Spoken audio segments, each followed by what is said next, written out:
Palakkad UDF സ്ഥാനാർത്ഥി രമേശ് പിഷാരടിയെ പരിഹസിച്ചതിൽ ഇങ്ങനെയൊക്കെ കോമാളി വേഷം കെട്ടി നടക്കുന്ന നടന്മാരെയൊക്കെ പിടിച്ച് പിന്നെ ഈ പ്രായവും മെച്ചൂരിറ്റിയും തമ്മിൽ ഡിഫറൻ്റ് ആണ്. പ്രായമായവർക്ക് മെച്ചൂരിറ്റി ഉണ്ടാവും, അല്ലെങ്കിൽ പറയുന്ന കാര്യത്തിൽ എന്തെങ്കിലും നല്ലതായിരിക്കുമെന്ന് നമുക്ക് ഒരിക്കലും പറയാൻ പറ്റില്ല. രാഷ്ട്രീയ പാർട്ടിയിൽ സിനിമയിൽ നിന്നുള്ളവരും സീരിയലിൽ നിന്നുള്ളവരും ഒക്കെ സ്ഥാനാർത്ഥികളായി മാറുന്നൊരു സാഹചര്യം വന്നു.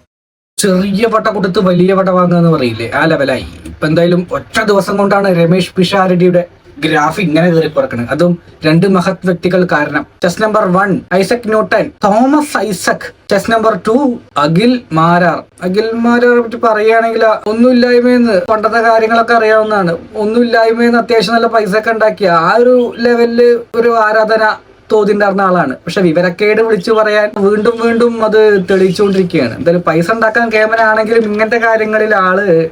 ചെസ് നമ്പർ 1 നമുക്ക് തുടങ്ങാം. ആദ്യം അഖിൽ മാരാർ. ഇപ്പോൾ കോൺഗ്രസ് എന്ന് പറയുന്ന രാഷ്ട്രീയ പാർട്ടി ഇപ്പോൾ രമേശ് പിഷാരടിയെ സ്ഥാനാർത്ഥിയാക്കിയത് രമേശ് പിഷാരടി ഈ കഴിഞ്ഞ 50 വർഷമായിട്ട് നാട്ടിലിറങ്ങി എന്തെങ്കിലുമൊക്കെ കാര്യങ്ങൾ ചെയ്തിട്ടാണോ? അത് സിനിമയിൽ അഭിനയിക്കുന്ന ആൾ കാശുണ്ടാക്കുന്നു, അയാൾ ലക്ഷറി ലൈഫ് ജീവിക്കുന്നു, അയാൾ ഇടയ്ക്കിടയ്ക്ക് ചാനലിൽ വന്നിരുന്നിട്ട് കോൺഗ്രസിൻ്റെ വേദിയിൽ വന്ന് പങ്കെടുക്കുന്നു, കോൺഗ്രസിൻ്റെ ഒരു സഹയാത്രികൻ എന്ന നിലയിൽ പുള്ളിയെ അവിടെ മത്സരിപ്പിക്കുന്നു. അല്ലാതെ പുള്ളി നാടിന് വേണ്ടി എന്തെങ്കിലും ചെയ്തിട്ടാണ്? പുള്ളിക്ക് എന്തെങ്കിലും കേസുണ്ടോ? പുള്ളി ജീവിതത്തിൽ എപ്പോഴെങ്കിലും ഇറങ്ങി ഈ നാട്ടിലൊരു പ്രശ്നങ്ങളിൽ ഇടപെട്ടിട്ടുണ്ടോ? അപ്പോൾ ഈ ചോദ്യം എന്നോടല്ല ചോദിക്കേണ്ടത്, അങ്ങനെയുള്ള ആൾക്കാരുടെ. സിനിമാ മേഖല അത് ഇതെന്നൊക്കെ പറയുന്നു. പക്ഷെ ഒരു മഹത് വ്യക്തി പറഞ്ഞ ഡയലോഗ് പറയാനാണ് എനിക്ക് ഇവിടെ ആഗ്രഹം. അതായത് കോടതിയിലിരിക്കുന്ന ജഡ്ജി കുറ്റം ചെയ്തിട്ടാണോ അവിടെ കുറ്റം ചെയ്തവരെ വിധിക്കുന്നത്? ഇയാൾക്ക് നിലപാടില്ല എന്നൊക്കെ ഒരുപാട് ആൾക്കാർ പറയുന്നുണ്ട്. പക്ഷെ എന്റെ വീഡിയോ കാണുന്ന ആർക്കെങ്കിലും എന്തെങ്കിലും ഡൗട്ട് ഉണ്ടെങ്കിൽ ഒരു അടുത്ത വീഡിയോ കൂടി നമുക്ക് കാണാം, എന്നിട്ട് ബാക്കി പറയാം. സിനിമയിൽ നിന്ന് ഒരാൾക്ക് പേരും പ്രശസ്തിയൊക്കെ കിട്ടിക്കഴിഞ്ഞാൽ, ആവശ്യത്തിന് പണമൊക്കെ കിട്ടിക്കഴിയുമ്പോൾ അയാളുടെ മനസ്സിൽ ഉണ്ടാവുന്ന ഒരു ചിന്തയാണ്, എനിക്ക് ഇനിയുള്ള കാലം ഇന്നലെ വരെ എന്നെ ഇഷ്ടപ്പെട്ട ജനതയ്ക്ക് വേണ്ടി എന്ത് ചെയ്യാൻ പറ്റുമെന്നുള്ള ചിന്തയിൽ നിന്നുകൊണ്ടാണ് രാഷ്ട്രീയത്തിൽ ഇറങ്ങി വരുന്നത്. ഞാനൊക്കെ അങ്ങനെ ചിന്തിക്കുന്ന ഒരാളാണ്. ഞാൻ പിന്നെ പണ്ടേ അങ്ങനെയാണ്. അതെ, ഞാൻ പണ്ടേ അങ്ങനെയാണ്. ഈ അഖിലിന്റെ ഒക്കെ കാര്യത്തിൽ അഖിൽ എന്നെ അദ്ദേഹത്തിനെ പോലെ അങ്ങനെ മുതിർന്ന ഒരാളൊന്നും അല്ല, ചിലപ്പോൾ എന്നേക്കാൾ ഇളയ ഒരാളായിരിക്കും. അഖില് പറയുന്ന കാര്യങ്ങൾ എന്നൊക്കെ പറഞ്ഞാൽ അദ്ദേഹം എന്നെ ശ്രദ്ധിക്കുന്ന പോലൊന്നും ഞാൻ അദ്ദേഹത്തെ ശ്രദ്ധിക്കുന്നില്ല. എനിക്ക് സമയമില്ല. നിങ്ങൾ പറയുമ്പോഴാണ് എന്തായാലും പുള്ളി പറഞ്ഞെന്നൊക്കെ തന്നെ ഞാൻ അറിയുന്നത്. മാത്രമല്ല അതിനെന്തെങ്കിലും അഭിപ്രായം പറയാനും പറ്റൂല. എന്തായാലും കുറ്റോ മോശമൊക്കെ അല്ലേ പറഞ്ഞിട്ടോ, അതേ പറയാൻ സാധ്യതയുള്ളൂ. അങ്ങനെ പറഞ്ഞാലും ചിലപ്പോൾ ഒരാഴ്ച കഴിയുമ്പോൾ ഞാൻ വളരെ മഹാനാണെന്നും നല്ല മനുഷ്യനാണെന്നും പുള്ളി തന്നെ തിരിച്ചു പറയും. ഇപ്പൊ ഞാൻ ഈ പറഞ്ഞതിന് പുള്ളി എന്തെങ്കിലും അഭിപ്രായം പറയും, അതിന് നിങ്ങൾ ആരും മറുപടി ഒന്നും പറയാൻ നിൽക്കേണ്ടത്. ഇപ്പൊ ഒരാഴ്ച കഴിയുമ്പോൾ അത് പിന്നെയും തിരുത്തി പറയും.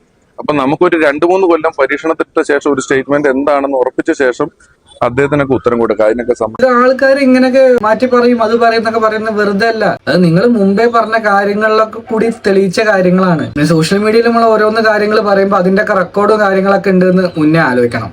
അപ്പൊ നിങ്ങൾ കാര്യങ്ങളെല്ലാം മാറ്റി പറയുന്നു എന്ന് മാധ്യമം ചോദിച്ചപ്പോൾ ഒരു കാര്യമുണ്ട്. അതിപ്പോ സന്ദർഭത്തിനനുസരിച്ച്, അല്ലെങ്കിൽ ഇന്ന് പറയുന്ന കാര്യങ്ങൾ തന്നെ നാളെയും പറയാൻ പറ്റുമോ? അങ്ങനെ പറയുമ്പോൾ പക്ഷെ ഇത് പണ്ടത്തെ പോലെയല്ല. ഇപ്പൊ നിങ്ങളൊരു പാർട്ടി പ്രവർത്തകനാണ്, പറഞ്ഞ വാക്കിനൊരു ഏകദേശം ഒരു വില ഉണ്ടെങ്കിൽ മാത്രമേ ജനം കൂടെ നിൽക്കുള്ളൂ. അല്ലെങ്കിൽ ഇന്ന് ഞാൻ അങ്ങനെ പറഞ്ഞു, നാളെ ഞാനത് മാറ്റി പറയുന്നു പറഞ്ഞു കഴിഞ്ഞാൽ ആ ഒരു വർത്താനം പാർട്ടിക്കാർക്ക് പറ്റിയതല്ല. പാലക്കാട് പറഞ്ഞത് അഖിൽ ഇന്ന് പറയുന്ന അല്ല അടുത്ത ആഴ്ച പറയുന്നത്. ചുരുങ്ങിയ 2 വർഷം വെയിറ്റ് ചെയ്തിട്ട് വേണം അഖിൽ പറയുന്ന പരാമർശങ്ങൾ പ്രതികരണം നടത്താനെന്നാണ് പിഷാരടി പറഞ്ഞത്. എല്ലാ ദിവസവും ഒരു കാര്യം തന്നെ നമുക്ക് പറയാൻ പറ്റില്ല എന്നുള്ളത് പ്രാക്ടിക്കലി നിങ്ങൾ ചിന്തിച്ചാൽ നിങ്ങൾക്ക് മനസ്സിലാക്കാൻ പറ്റും. ഞാൻ അദ്ദേഹവുമായി ബന്ധപ്പെട്ട വിമർശനം ഉന്നയിക്കുകയായിരുന്നില്ല, മറിച്ച് തെരഞ്ഞെടുപ്പിൽ ഇപ്പോൾ 2020 എന്ന ഞാൻ പ്രതിനിധാനം ചെയ്യുന്ന രാഷ്ട്രീയ പാർട്ടിയാണ്. ആ രാഷ്ട്രീയ പാർട്ടിയിൽ സിനിമയിൽ നിന്നുള്ളവരും സീരിയലിൽ നിന്നുള്ളവരും ഒക്കെ സ്ഥാനാർത്ഥികളായി മാറുന്നൊരു സാഹചര്യം വന്നു. അങ്ങനെ ഒരു സാഹചര്യം വന്നപ്പോൾ വലിയ രീതിയിൽ അത് പരിഹാസ്യ രൂപേണ പല ആൾക്കാരും മാധ്യമങ്ങളും സോഷ്യൽ മീഡിയയിലും കൊണ്ടാടുന്നത് കണ്ടു. വ്യക്തിപരമായിട്ട് ഇപ്പം ബിഗ് ബോസ് വിജയായി അഖിൽ മാരാർക്ക് മത്സരിക്കാൻ എന്താണ് യോഗ്യത എന്നും ചോദിച്ചുകൊണ്ട് ധാരാളം പേർ പറയുന്നത് കണ്ടു. അപ്പം ഞാൻ ആ പല ചോദ്യങ്ങൾക്കും പല ആൾക്കാരുടെ ചർച്ചകൾക്കും ഒരു മറുപടി എന്നോണം ഞാൻ പറഞ്ഞതാണ്, എന്താണ് അങ്ങനെ ആണെങ്കിൽ രമേശ് പിഷാരടിയുടെ യോഗ്യത, ആ ഒരു അർത്ഥത്തിൽ പറഞ്ഞതാണ്, അല്ലാതെ അതിനപ്പുറത്തേക്കൊന്നുമില്ല.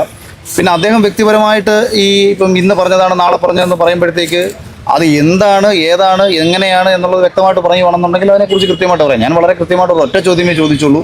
കഴിഞ്ഞ 10 വർഷം കൊണ്ട് യൂത്ത് കോൺഗ്രസിൻ്റെയും ഒരുപാട് നേതാക്കന്മാർ പിണറായി വിജയൻ പോലീസിൻ്റെ അടികൊണ്ടും നിരവധി മർദ്ദനങ്ങൾ ഏറ്റിട്ടും ജീവിതം തന്നെ ഇല്ലാതാകുന്ന സാഹചര്യത്തിലൂടെ കടന്നു പോകുമ്പോൾ എന്താണ് രമേശ് പിഷാരടി ചെയ്തത്? അദ്ദേഹം ഒരു ഉറച്ച ഒരു കോൺഗ്രസ് സീറ്റിൽ വന്ന് മത്സരിക്കുമ്പോൾ അത് ഒരു ജനത്തെ സേവിക്കാനുള്ള തീരുമാനമാണോ, അതോ തൻ്റെ ജീവിതം കൂടുതൽ സുരക്ഷിതമാക്കാനുള്ളൊരു തീരുമാനമാണോ എന്ന ചിന്ത നിങ്ങൾക്കുണ്ടാകണമെന്നുള്ള ഒരു രൂപേണ പറഞ്ഞാണ്. ഇപ്പം ഞാനിപ്പോൾ മത്സരിക്കാൻ വരുന്നൊരു മണ്ഡലത്തെ സംബന്ധിച്ച് സ്വാഭാവികമായിട്ട് ഇവിടെ എല്ലാവരും പറയുന്നത് തൃക്കാക്കര UDFൻ്റെ ഉറച്ച കോട്ടയാണ്. ഇപ്പോൾ UDFൻ്റെ ഉറച്ച കോട്ട NDAക്ക് നേടിയെടുത്ത് കൊടുക്കണമെന്ന ലക്ഷ്യത്തോട് ഞാൻ വരുമ്പോൾ കോൺഗ്രസ് എന്ന രാഷ്ട്രീയ പ്രസ്ഥാനത്തിന് നഷ്ടപ്പെട്ടുകൊണ്ടിരിക്കുന്ന ഒരു പക്ഷേ ധർമ്മടത്ത് പിഷാരടി മത്സരിച്ചിരുന്നെങ്കിൽ ഞാൻ അഭിമാനപൂർവ്വം അദ്ദേഹത്തിൻ്റെ ഇൻറ്റൻഷനെ ഞാൻ സ്വീകരിച്ചത്. അപ്പം അതേസമയം തൃപ്പൂണിത്തുറ മാതിരി മൊയ്ന്തത്തരൊക്കെ വിളിച്ചു പറയാൻ നിന്നതിന് അത് പിന്നെ UDF-ന്റെ ഉറച്ച കോട്ട തന്നെ ആയിരിക്കും. പാർട്ടിയിൽ നിൽക്കുന്ന ആൾക്കാർക്കും ഒരു വാക്കിൽ എന്തെങ്കിലും സ്ഥിരതയോ അല്ലെങ്കിൽ പറയുന്ന കാര്യത്തിനോട് എന്തെങ്കിലും വേണം. കാരണം പോയിന്റ്സ് ഇട്ട് കൊടുക്കാതിരിക്കുക, അവർക്ക് മെയിൻ ആവാനും അവർക്ക് സോഷ്യൽ മീഡിയയിൽ സ്റ്റാർ ആവാനുമുള്ള വഴികൾ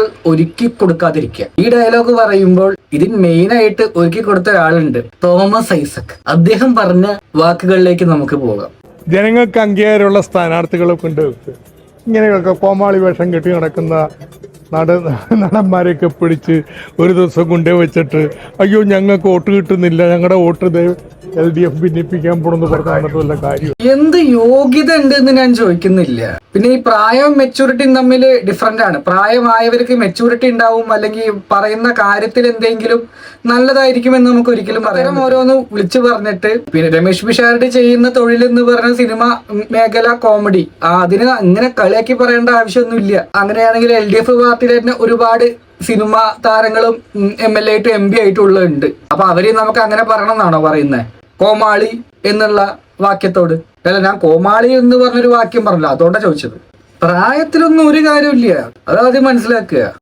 അദ്ദേഹത്തെ പോലൊരു സീനിയർ നേതാവ് ഇത്തരത്തിലൊരു പ്രസ്താവന നടത്തി എന്നറിഞ്ഞത് എന്തായാലും ഞാൻ പറഞ്ഞതുപോലെ തന്നെ അദ്ദേഹം വളരെ സീനിയർ ആയിട്ടുള്ള ഒരാളാണ്, എന്നേക്കാൾ മുതിർന്ന ഒരാളാണ്.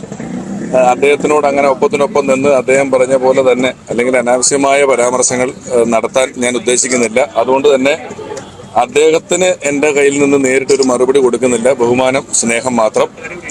മാധ്യമങ്ങൾ എന്നുള്ള നിലയിൽ അല്ലെങ്കിൽ ഇവിടുത്തെ ജനങ്ങൾ എന്നുള്ള നിലയിൽ ആ ചോദ്യം ചോദിക്കുമ്പോൾ നമ്മുടെ കോൺഗ്രസ് ഭരിച്ച ഒരു ഇന്ത്യ അത്തരത്തിലുള്ള ഒരു അഭിപ്രായ സ്വാതന്ത്ര്യം എല്ലാവർക്കും നേരത്തെ കൊടുത്തിട്ടുണ്ട്. ആരെ പറ്റിയും അങ്ങനെയൊക്കെ പരാമർശങ്ങൾ നടത്താനുള്ള ഒരു അഭിപ്രായ സ്വാതന്ത്ര്യമുള്ള നമ്മുടെ നാടാണ്. അതുകൊണ്ട് തന്നെ ആ അഭിപ്രായ സ്വാതന്ത്ര്യം ഉപയോഗിച്ച് അദ്ദേഹം അത് പറഞ്ഞോട്ടെ എന്നാണ് എനിക്ക് തോന്നുന്നത്. കുഴപ്പമൊന്നുമില്ല. എനിക്ക് സംസ്കാരം കൂടെ ഉണ്ട്, സ്വാതന്ത്ര്യം മാത്രമല്ല ഉള്ളത്. അതുകൊണ്ട് ഈ സംസ്കാരം സമരം ചെയ്താൽ കിട്ടുന്നൊരു കാര്യമല്ല, അത് എളുപ്പത്തിൽ കിട്ടൂല. ഇയാളെ സംബന്ധിച്ചിട്ട് എവിടെ എങ്ങനെ ലൈറ്റ് ആയിട്ട് എങ്ങനെ മറുപടി കൊടുക്കണം എന്നുള്ള കാര്യങ്ങൾ കൃത്യമായിട്ട് അറിയാം. അതുകൊണ്ട് തന്നെ കൊള്ളിച്ചു പറയേണ്ട ഒരു ആവശ്യമില്ല, കൊള്ളേണ്ടത് കൊണ്ടോളും. പാലക്കാട് UDF സ്ഥാനാർത്ഥി രമേശ് പിഷാരടിയെ പരിഹസിപ്പിച്ച് CPM നേതാവ് തോമസ് ഐസക്. കലാകാരനെ അപമാനിക്കാൻ ശ്രമിച്ചില്ലെന്നും താൻ പറഞ്ഞത് രാഷ്ട്രീയമാണെന്നുമായിരുന്നു ഐസക്കിന്റെ പ്രതികരണം. LDF ഉണ്ടാക്കിയിട്ടുള്ള ഏതോ ഡീലിനെ കുറിച്ച് ചോദ്യങ്ങൾ ചോദിക്കുകയുണ്ടായി. അതിന് വിശദീകരണം നൽകുന്ന വേളയിൽ